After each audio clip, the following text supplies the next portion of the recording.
হ্যাঁ, শিকারে, মানে বাঘ শিকারে। আমি কালকেই ওই পাশের গ্রামে যাব। সেখানে এক বাঘ শিকারি আছে।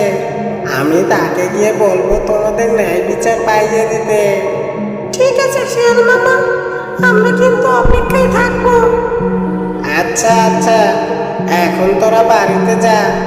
আর হ্যাঁ, সাবধানে থাকিস তোরা। শিয়ালের কথা শুনে হরিণছানা দুটো বাড়ি ফিরে গেল।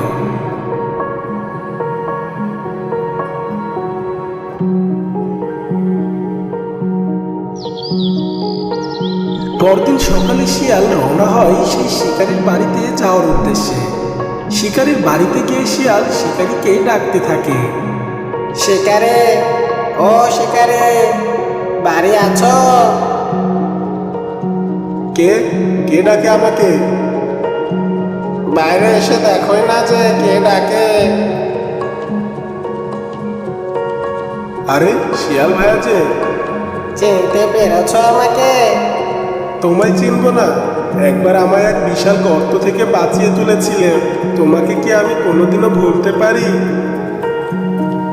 তা বেশ, কিন্তু আমি যে তোমার কাছে একটা কাজ নিয়ে এসেছিলাম। কি কাজ বলোই না? আমি যদি তোমার কোনো কাজে আসতে পারি তবে সেটা আমারই সৌভাগ্য।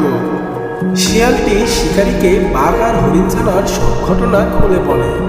সব শুনে শিকারী বলে, আচ্ছা তাহলে এই ব্যাপার, ওই দুষ্টু বাঘকে শায়েস্তা করতে হবে তাই তো?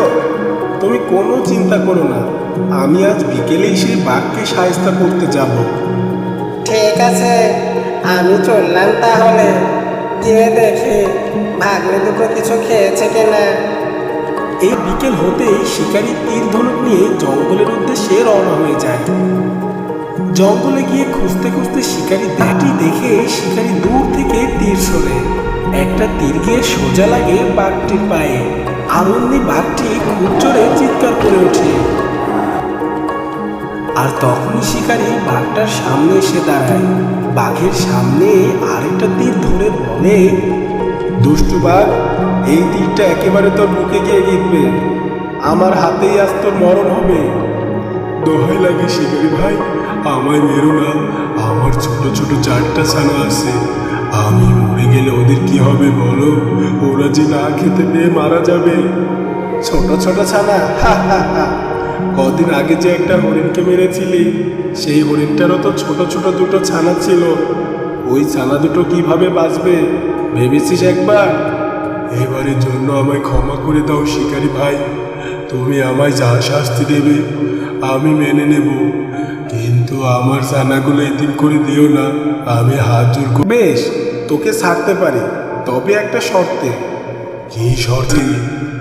যে হরিণটাকে তুই মেরেছিস সে হরিণটার ছানা দুটোকে তোকে লালন পালন করতে হবে, তাদের থাকা খাওয়ার যেন কোনো কষ্ট না হয়, আর অন্য কোনো প্রাণী যেন তাদেরকে আক্রমণ করতে না পারে, সেটার দায়িত্ব তোকে নিতে হবে।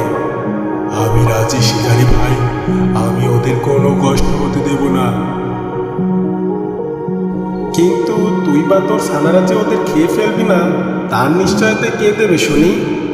আমি কথা দিচ্ছি, আমরা কেউ ওই হরিণ ছানা দুটোকে মারবো না আর খাবো না।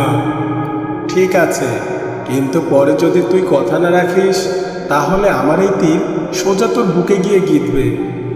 এরপর শিয়ালকে সাক্ষী রেখে শিকারী হরিণ ছানা দুটোকে বাঘের কাছে রেখে যায়।